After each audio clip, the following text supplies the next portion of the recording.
So there you have it. Everything is still on the table. Joining me now, Alp Mehmet, who's chairman of Migration Watch. Good morning to you, Alp. Good morning to you, David. Always a pleasure.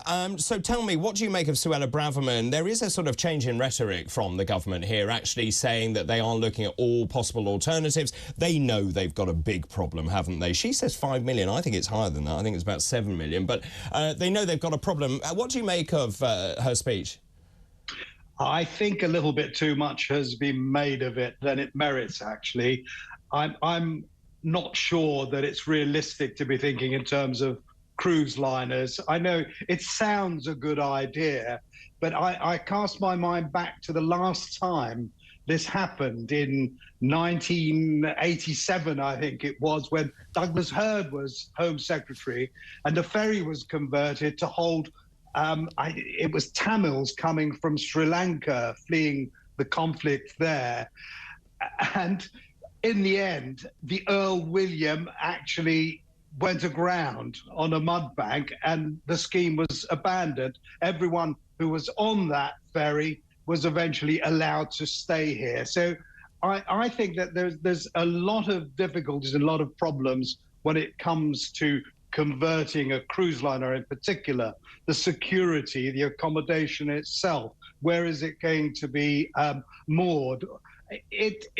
To me, it sounds pie in the sky, frankly, and a bit of headline grabbing.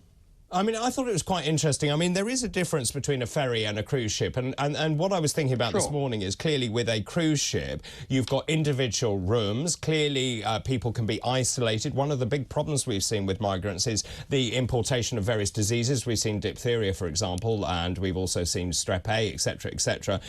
But also, the other thing, and I know this having been round medical facilities on cruise ships, they have the most incredible medical facilities that are built into those cruise ships. Wouldn't that be, it's quite a good idea in some ways. I agree it is headline grabbing, but I was just thinking in terms of you have a discrete location, you've got the asylum seekers who are there, they can be looked after, they can be given medical attention, and so therefore in some ways it does answer a number of problems, whereas holiday camps can't do that. Yeah, sure. If it were to work that way, I would be all in favour.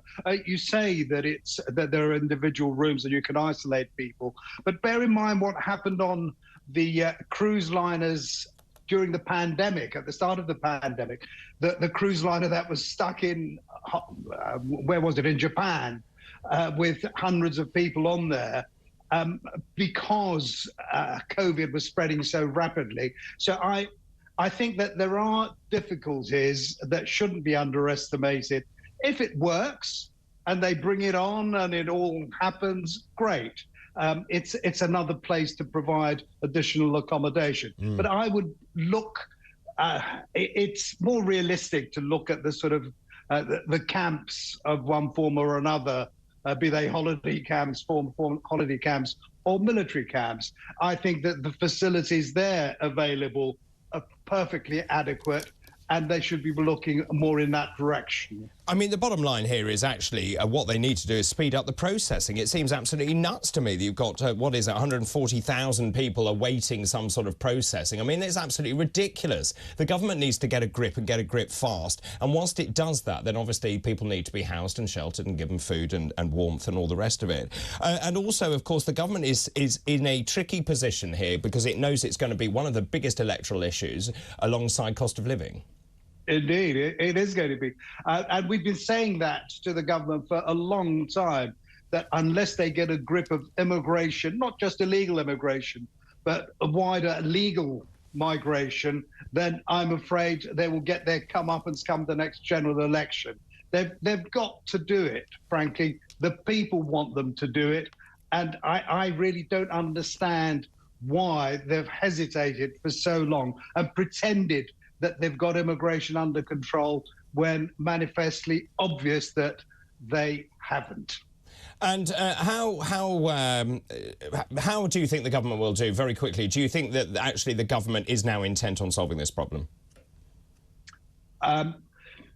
Until we start sending people back, until we show that it won't be possible to get here illegally and remain, we have to send people back. And if we don't do that, I'm afraid they will continue to come in droves. And you only have to look at the numbers who are in France ready to come over. Indeed. We brought out a paper today that shows that in France, they're actually allowing, we are allowing 3 times as many grants as the French are with asylum. Alp, thank you very much. Always a pleasure to talk to you. Thank you very much indeed, Alp Mehmet there.